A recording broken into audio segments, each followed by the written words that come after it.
और आप देख रहे हैं एक न्यूज़ 24।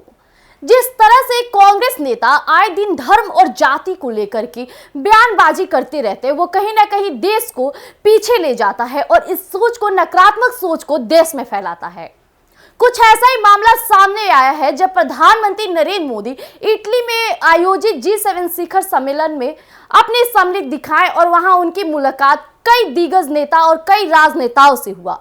देश विदेश के कई दिग्गज नेता वहां मौजूद थे। इसी बीच माननीय प्रधानमंत्री की मुलाकात किसी से हुई, जिसे लेकर कांग्रेस नेता बयानबाजी करना शुरू कर दी है और धर्म पर ऐसे आरोप लगा रहे हैं जिससे माननीय प्रधानमंत्री और भाजपा के नेता काफी गुस्से में है और काफी आक्रोश में अपनी बातों को व्यक्त कर रहे हैं। आइए हम आपके बीच साझा करते हैं। G7 समिट में पीएम मोदी ने पोप फ्रांसिसी से भेंट की थी।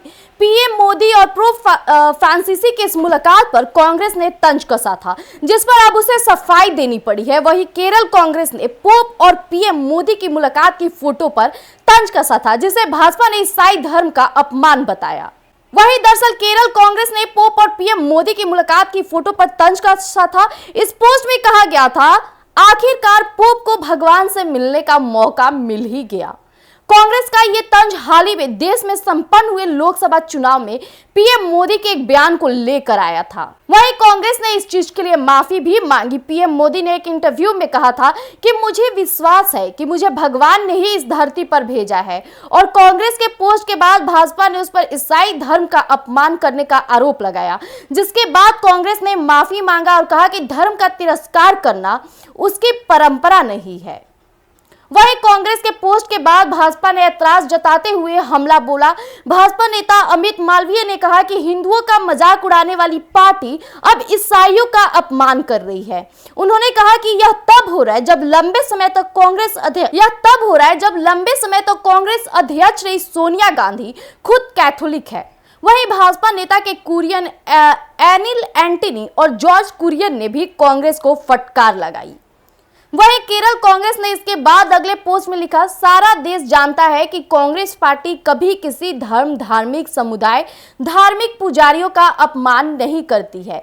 हम सभी धर्मों को साथ लेकर चलते हैं और पोप का अपमान तो कोई कांग्रेस कार्यकर्ता भी नहीं सोच सकता, जिन्हें दुनिया भर के ईसाई अपने भगवान के सम्मान मानते हैं।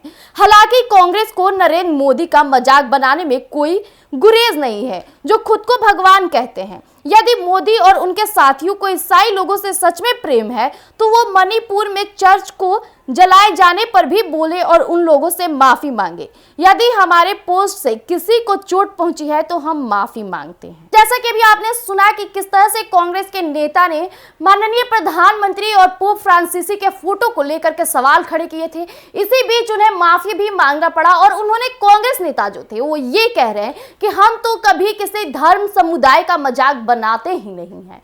और अगर मोदी जी या भाजपा सरकार को इतना ही फ्रांसीसी से प्रेम है या फिर इतना ही उनको चर्चियन से प्रेम है, तो क्यों नहीं वो मणिपुर में हुए चर्च को जलाए जाने पे उस पे आरोप लगाए और क्यों नहीं आवाज उठाए। उन्हें ये सब भी बातें करनी चाहिए। इतना ही नहीं, लोगों ने ये भी कहा कि जिस तरह से कांग्रेस समुदाय को लेकर, धर्म को लेकर के बात करते हैं और वहीं इनका बयान ना रहे कि जो कांग्रेस हैं वो तो कभी धर्म की बात ही नहीं करते हैं, तो फिर वाकई जब इलेक्शन का टाइम आता है तो क्यों लोग कहते हैं कि जो मुस्लिम समुदाय के लोग हैं वो कांग्रेस को ही वोट देंगे। जब ये चीजें नहीं है तो इस तरह की चीजें क्यों फैल रही है। तो इसी तरह तमाम खबरों के साथ आप हमारे साथ जुड़े रहिए एक न्यूज़ 24 पर। अगर आप हमें YouTube चैनल पे देख रहे हैं तो हमारे YouTube चैनल एक न्यूज़ 24 को सब्सक्राइब कीजिए, फॉलो कीजिए, कमेंट कीजिए।